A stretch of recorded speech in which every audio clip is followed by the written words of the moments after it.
listening to Talkin' Shop. Professors and students making sense. Today's topic is Independence, Trump, and America. And we're back. And we have another spectacular guest for you today. This is a student at Wright State. Anthony, state your name, tell us who you are, and tell us a little about yourself. Hello, my name is Anthony Nicola, and I am a junior here at Wright State University. I am a communications major, and I'm hoping to do some sort of job with history in the future. Okay, you like history? I do. Your last name is Nicola. What we're going to do is call you Dr. Nicola, because everyone on the show is a doctor today. I like that. All right. The one thing is these third-party candidates. You know, you had this thing happen with Ross Perot, which had some interest in it and never won. But then you have the constant third-party people, which are more like protest votes. Ed's favorite is Jill Stein, or a libertarian candidate. But this year, again, you had someone who was a little bit special out there, who seemed to offer some kind of alternative. And the reason why I bring this up, Dr. Nicola, is that you were interested in RFK Jr., isn't that right? I was, yes. Tell me about what caused that interest. He seemed interested in a progressive tax. Wanting to make the rich pay more, is that the idea? That, and also he had a plan to improve the environment crisis. See, I've always been a proponent of, listen, we're not doing as much for the environment as we should. What are your political leanings? How would you classify yourself? If the Gallup poll called you today and asked, do you affiliate with Democrats, Republicans, or independents, what would you say? I am an independent. And what if the Gallup poll followed and says, do you lean more Democrat or do you lean more Republican? How would you come out on the leaning question? Well, that'll be a difficult question because I suppose I lean more Democrat because I believe in, affordable health care, which is probably the most important Democratic platform, and in some form of gun control. Okay, so let me ask you this.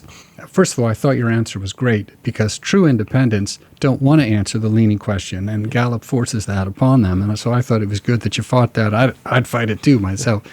But let me ask you something. I think this is critical. What pushes you away from the Democratic Party? Why can't you say, you know what, I'm consider myself Democrat. What pushes you away? Well, I'm a Christian. Some of the things that they push I don't agree with, namely the abortion issue. Now, this isn't to say that the Republican Party holds the faith high ground either, but yeah, that's what pushes me away from the Democratic Party. Okay. Here's what I'm getting at. Is your desire to be an independent and to kind of like the RFK thing, is it specifically issue-driven in that if a Democrat were stressing these same exact things, you'd go with them? Or is it the fact that there kind of now is a distrust for Democrat, Republican, establishment kind of politics, and wrecking the system with this third ball gets to be attractive, perhaps more attractive to young people? And is because to some extent that's also a theme that Trump was able to capitalize on in the past, that he was going to be the ball wrecker or something. Is this at all anywhere in the picture, or is it just specifically the issues? Oh, that's definitely an issue, because America always seems to narrow it down to two people who are clearly not good choices, and two people who clearly represent the extremes of their party and are not going to be willing to promote compromise. Okay, so we could say that one of the things that attracted you to RFK Jr. would have been what we would call, I guess, an enigma, a little bit. Is that the right word? Ed, what do you think about this? I mean, you've got this Democrat-Republican system, and people who normally don't like it have their Jill Steins or their libertarians. Those are for people who are more passionate, more committed. And we try to say to those people, look, it's not rational to do that. Stay in the tent. You'll get more optimally serviced here rather than going there. But then occasionally you have these people who emerge and they pretend to be, they market themselves as someone who's just going to wreck the system, as if I'm the one who can fix the system because the Democrat-Republican system is broken. Ross Perot tried that. Trump tried it as a theme. And RFK's got a little bit of ground doing that as well. What's your take on that? Well, third parties are only famous to exist in one or two election cycles, bringing up specific issues. I'm not quite sure what RFK's specific issue was. I mean, when he initially started, he was a well-respected environmental attorney within D.C. and was involved in some big environmental cases. But then he went off the reservation with his anti-vax stuff. Yeah. And the idea that he's for a progressive tax. Have you seen Trump's latest proposal? Trump's latest proposal is kind of get rid of the income tax completely. So right. I don't know if I wouldn't call that very progressive. Right. So Ed's point there, Dr. Nicola, is that RFK is thrown in with Trump when the specific policies you might be concerned with, he doesn't seem to be stressing those. Instead, what's there is the wrecking the system thing. RFK says the companies are screwing you. RFK says the medical people aren't telling you the truth. The pharmaceuticals have these problems. They won't tell you the truth about the vaccine. And so there's this ball wrecking thing. I think of it as the established interest groups. There's this idea that Trump has sold RFK on, or maybe RFK believes it, I don't understand, that the true way to upset the system is through Trump. I'm going to go to both of you. I'm not quite sure that's exactly what was motivating RFK. I mean, there was some discussion that he wanted a job, and he went to the Harris people and said, "Hey, you got a place for me in the game?" And I said, they're making him no promises. So he went next door and decided there was a place for him in the game over there. What? Okay, so, and I think... So I think a little opportunism might be a little more, instead of ball wrecking, we could sort of see him as more of an opportunist. There's also another thing there that fits your theory, Ed, and I think this was very despicable. One of the really awful things that I think happened was that they kept denying him Secret Service protection. Didn't you think that was awful? RFK? Yeah. He wanted Secret Service protection. He had specific threats. He had people saying stuff about it. And he had to pay all that money for the protection. The Kennedys have money, of course. But he's got to do a pickup game, his own security. And it takes Trump getting shot before he got that.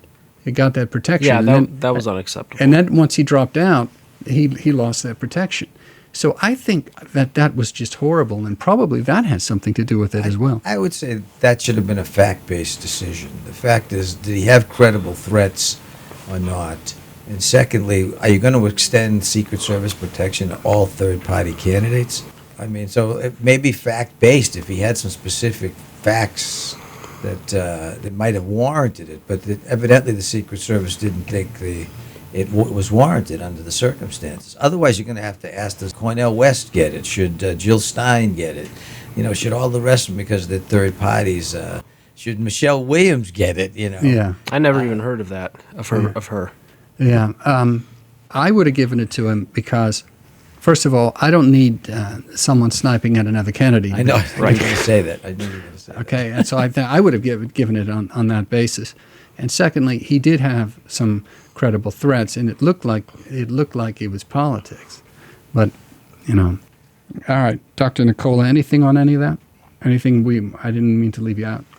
Going back to Dr. Fitz's question about should all third-party candidates get that, I don't think other candidates like Jill Stein and Cornel West, I don't believe that they attracted as much attention or were more polarizing of platforms as Robert F. Kennedy Jr. Robert F. Kennedy Jr. also had fame before he even stepped into the game with his uncle and his father, respectively. Well, we seem to be missing the elephant in the room about RFK here. You haven't even mentioned the fact of his COVID denials, the vaccine, the anti-vaxxer. Think of how many lives he may have cost, with his rhetoric about the faux vaccines. I think that it adds into his whole thing of going against the system. But what do you have anything on that on the vaccine thing? Let me ask you this, Dr. Nicola. Do you even care about that? I mean, you like RFK Jr. Did that even enter your radar, or did you not worry about that one at all? It did worry me specifically since I'm vaccinated, boosted.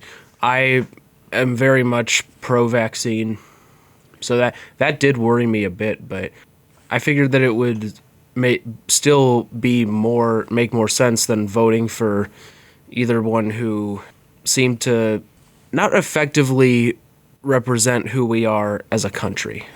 All right. And the last thing I want to ask on the subject of politics, we talked about affiliation, about all this stuff. One of the things I haven't really touched upon is your ideology. And you don't have to offer this if you don't want to. Normally people don't worry about it. Like if you ask me, are you conservative? Are you liberal? Where do you fit on the spectrum? I usually tell people I'm kind of centrist. I would, in the past, call myself center-left. I like Bill Clinton kind of Democrat policies, although these things are complicated. Where would you fit on the spectrum? You liberal? You conservative? What are you? I'm a centrist. Centrist? I used to be like very liberal, but I've seen my views shift over the past few years. How old are you? I'm 20. Ed? You lining up for Social Security? No, that's me. I talked about that today in class. Oh, we won't have that by the time I'm ready to retire.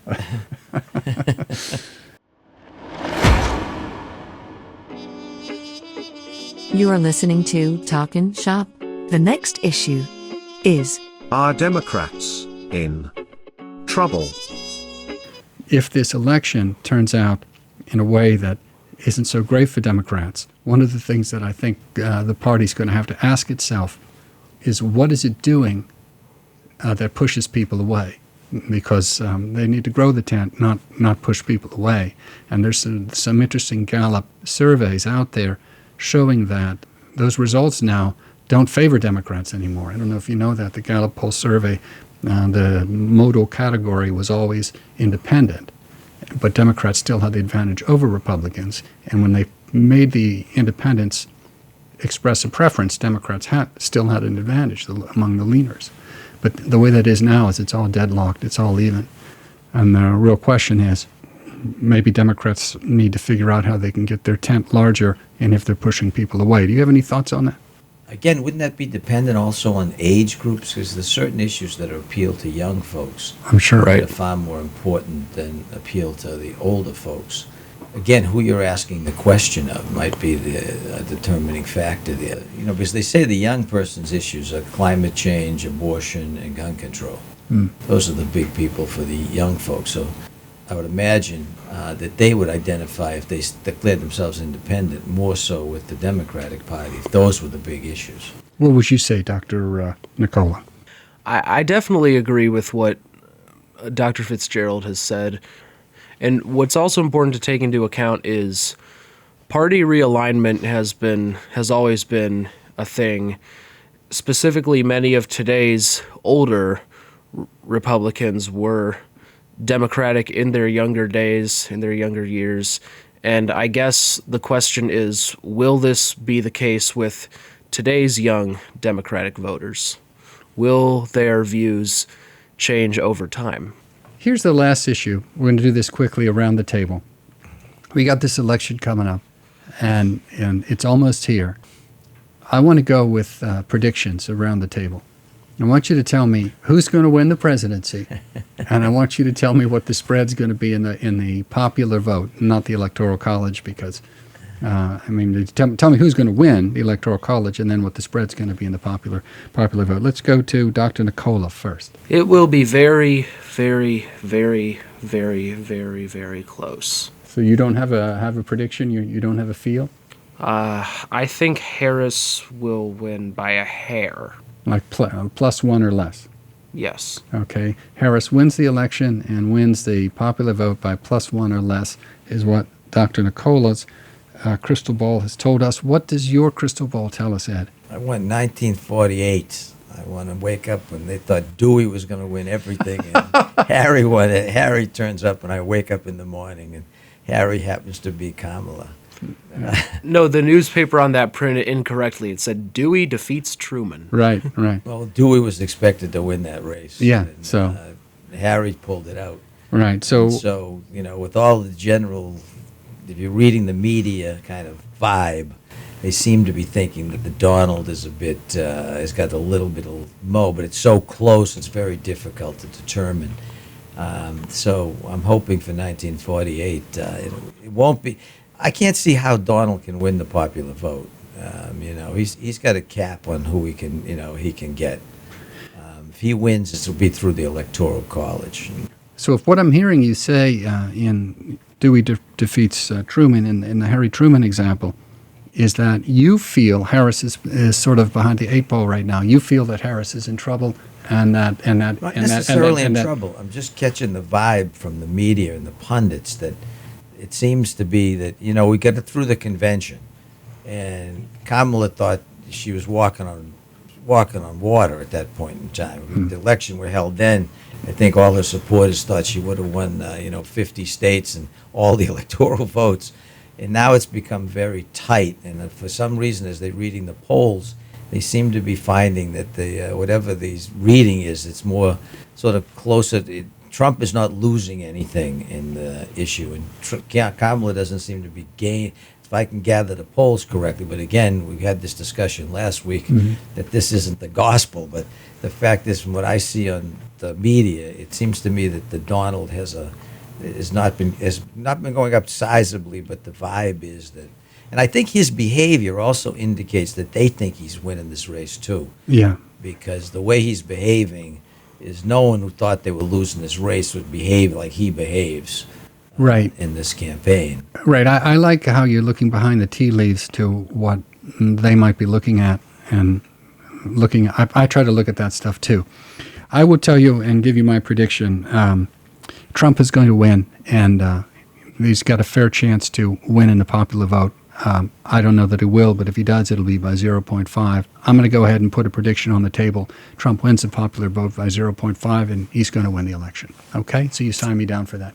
I'm just telling you what I professionally believe. Okay? I'm not voting for the guy. I'm telling you what I professionally believe. He's going to win the popular I've been watching it very closely. I watched this race. California, New York. I watch this race very closely. I watch it incredibly closely as a political scientist. Yeah. And I will tell you in no uncertain terms, you can't change the face and win that way. You can't. People have done this lots of times. Nixon had this personal problem, and they changed the face. They put Ford there. It didn't work. They tried it with Johnson. Johnson had the problem. They changed the face. Get yourself a new candidate. It doesn't work. The Tories tried this. The Tories got rid of Boris Johnson. They put the new person in. It doesn't work. The ship sails as the ship sails in the regular political weather that the ship sails in. Of course, when you pop someone out of a cake, their numbers go high, and everyone loves the convention speech. But that's just a pulse. It's something that comes back down into what the ship of state was going to sail in. And everybody sails in the weather that they sail in. This is regime politics, whether you want the regime or the status quo. I'll tell you who's going to be responsible for this. If I'm right that Trump wins, I'll tell you who's going to be responsible. Not only the Democrats for changing the candidate, but much more importantly, I think our friend RFK. RFK gave him a lot of cover.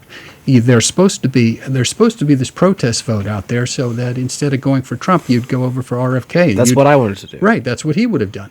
And so there's supposed to be this other element out there. Trump was supposed to feed the libertarian vote because the conservatives who don't like Trump can go there. Unfortunately, there does not seem to be any real outlet. The outlet is on the other side of the equation. You don't like what the Democrats are doing with maybe it's in Gaza, you go Jill Stein.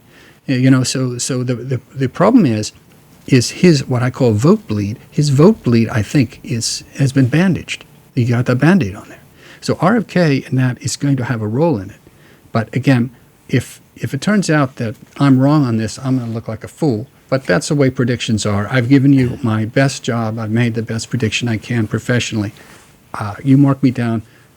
Trump's going to win. I don't see RFK being a factor. I've never seen him as a factor. His position since he left the reservation been so extreme on this anti-vax stuff that if his name wasn't Kennedy, he wouldn't even be in the race.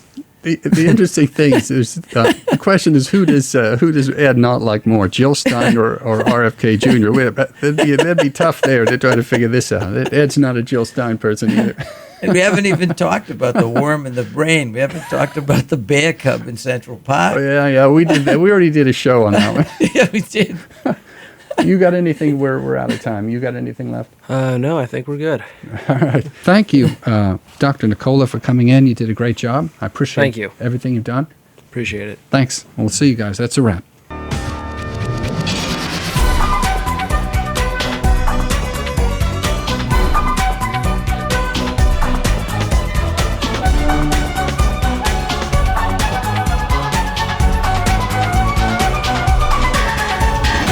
You are listening to Talkin' Shop.